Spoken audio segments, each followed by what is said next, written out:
nafata urugero nkamwe turi kumwanga murareba ubu ni ubwiherero, sinzi nimba nabwita ubwiherero cyangwa umusarani, ariko muri kubireba amashusho aravuga cyane kurusha amagambo navuga. Dushe mo imbere ntabwo zipavomye, ni mu byondo. Ubwo koga ni ugushaka ubundi buryo, ni ukwiyaranje. Tuwarete yo muraza kuyigeraho, yo iranababaje cyane muyirebye. Niyo waba uri umuturage uri mu cyiciro cya mbere cy'ubudehe barayikubumbabumbiye, ntabwo ntekereza ko yagombye kuba ari tuwarete imeze kuriya. Ukurikije uko imeze ntabwo navuga ko yuzuye. Hari ibyakozwemo bihari nk'isima irimo mu gice kimwe, amadushe nta sima ibamo, nta tuwarete ifite. niyo abantu bagerageje kwiranja barundarunda udutafari turi aho ngaho, nta buryo bwo gufata amazi nk'uko mubibona, ari nabyo bituma iriya imidite iza noneho amazi amanuka ku mireko, ni nayo arimburiye isima mubona.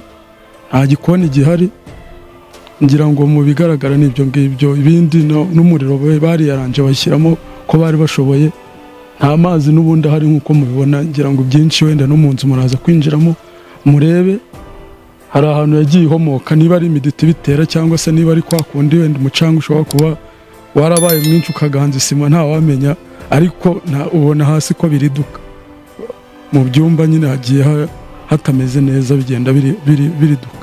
Kuri cyusize usashe kubera imicanga nyine igenda ibaduka ku nzu, usanga kenshi ari ivumbi. Noneho nka dushe urabyumva, iyo nta sima irimo woga bimeze nabi. Tuwarete yo nabyo urabyumva. Igikoni bisaba nyine ko umuntu ateka hanze, cyangwa se niba gutya wenda duteka kenshi dukoresha gaze, ariko nk'abafite imbogamizi nk'aba bazamo bakoresha imbabura, urumva kubana ni gucana mu nzu y'amabati y'ampurisi, urumva ni ikintu kibazo. Abagenzi banjye urumva nkurikije uko amakuru bampaye, kandi nanone urabona ukurikije aho ikigo kiri, ntabwo navuga ngo ubuyobozi bw'ishuri ntabwo buzi uko imeze. Ntekereza ko nyine nibigaragara buri wese arayize. Numvise nyine atari ngombwa cyane, naba ngiye gushyanuka cyane. Umuntu umaze ukwezi kumwe cyangwa abiri, hari abahamaze igihe kingana gutyo, ntabwo navuga ngo ndabangamiwe cyane kurenza abo ngabo nahasanze, uretse ko nyine ubwo nabifasha gutyo uko misanze. Icyo nifuza ni nk'uko n'abagenzi banjye tubanamo n'ubundi nibyo bifuza, nk'uko n'undi wese yabyifuza, nk'uko leta yari yagize iyo initiative cyangwa se ubwo bushake bwo kugira ngo iteze imbere abarimu mu bijyanye n'amacumbi. Icyo nifuza nuko n'ubundi leta nubwo ifite ubushobozi buke, ariko nanone nta wenda tuwarete yo muraza kuyigeraho, yo iranababaje cyane muyirebye. Niyo waba uri umuturage uri mu cyiciro cya mbere cy'ubudehe barayikubumbabumbiye, ntabwo ntekereza ko yagombye kuba ari tuwarete imeze kuriya. Icyo rero nifuza muri rusange nuko bidahari mu bushobozi buhari, natwe dusabwa inkunga n'ubundi twayitanga mu bushobozi natwe tugira, ariko inzu ikagira iby'ibanze bituma ishobora kuba itangiritse. Urabona nk'amazi aramutse aje hano, urabona kugira ngo uvome bisaba kujya gusaba mu baturanyi, nabwo nyine urumva ntabwo ari ugusaba nyirizina, urayagura ku giciro kinahenze cyane, rimwe na rimwe bakanayakwima. Urumva icyo ni kimwe.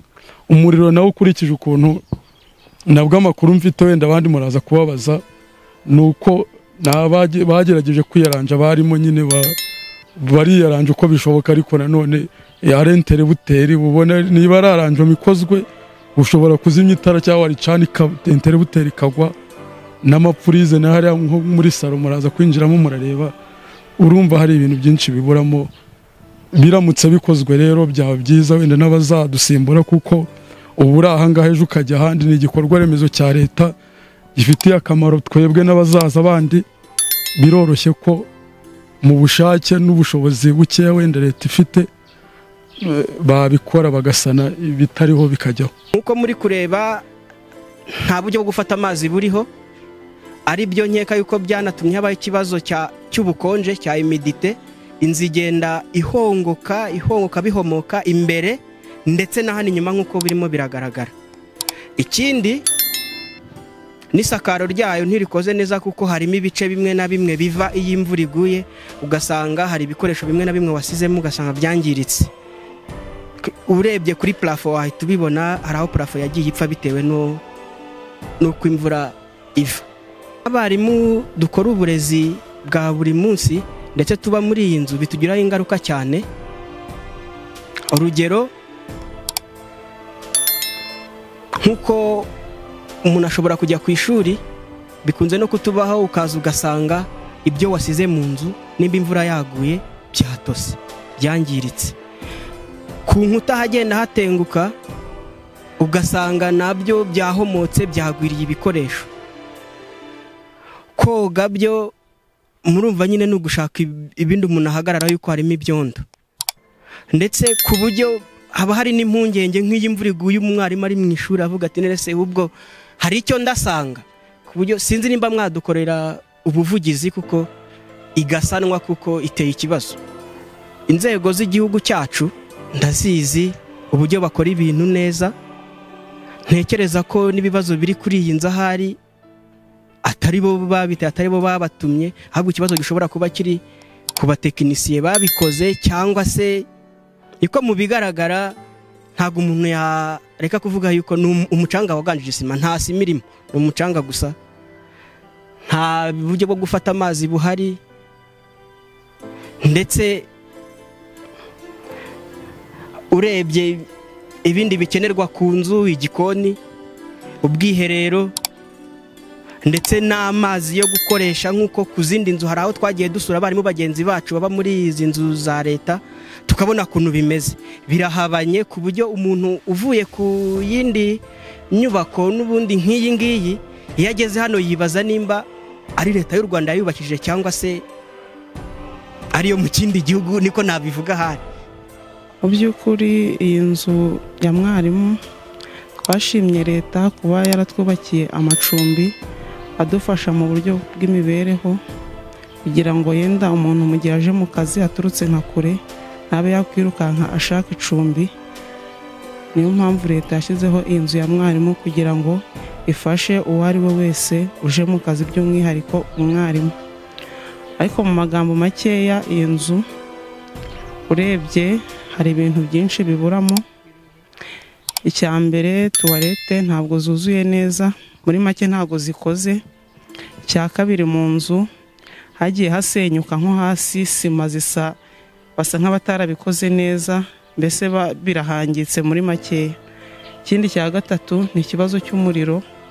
Umuriro urebye ngewe najemo ngiye kumaramo nk'amezi nk'umunani, ariko naraje umuriro ndawishakira, ibikoresho byose bisabwa kugira ngo umuntu akenere umuriro mu nzu ndabyigurira ku mafaranga yanjye, kandi bitakabaye ngombwa ko umuntu aza ngo yishakire ibikoresho by'umuriro, yakagombye kuza hano mu nzu ya mwarimu abisangamo.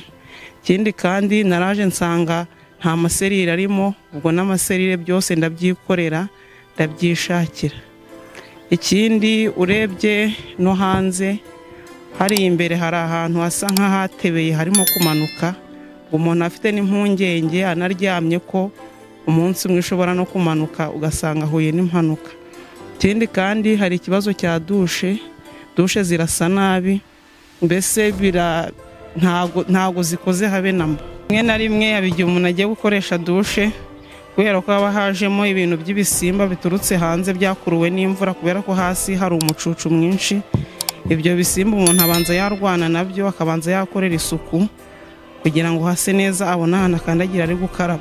Ubwo rero urumva umwanya uzaba watwaye uri gukora iyo suku bizakonsoma igihe wakagombye gukoresha, bisabe kugera ku ishuri ukerereweho iminota, kubera ko wazindutse ugakora iyo suku ukagerageza no kugira ibindi ukora, ibintu byo bikabangamira umuntu agakererwa. Imizi ntabwo yabura, kubera ko yenda urumva niba inzu yaratebeye isi igenda imanuka, umuntu aba anafite n'ubwo wavuga ati n'umunsi umwe naba nagiye ku ishuri nkasanga inzu yagwiriye ibintu, kandi ubwo urumva inzu iramutse igwiriye ibintu umuntu yahomba, nta kintu yaramura.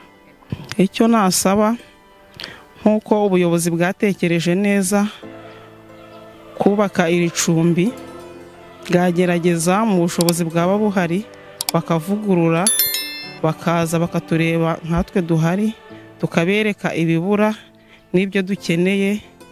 Ubwo mbese mu magambo makeya bakadufasha, bakadukorera inzu yuzuye ifite byose inzu iyo ariyo yose ikenera.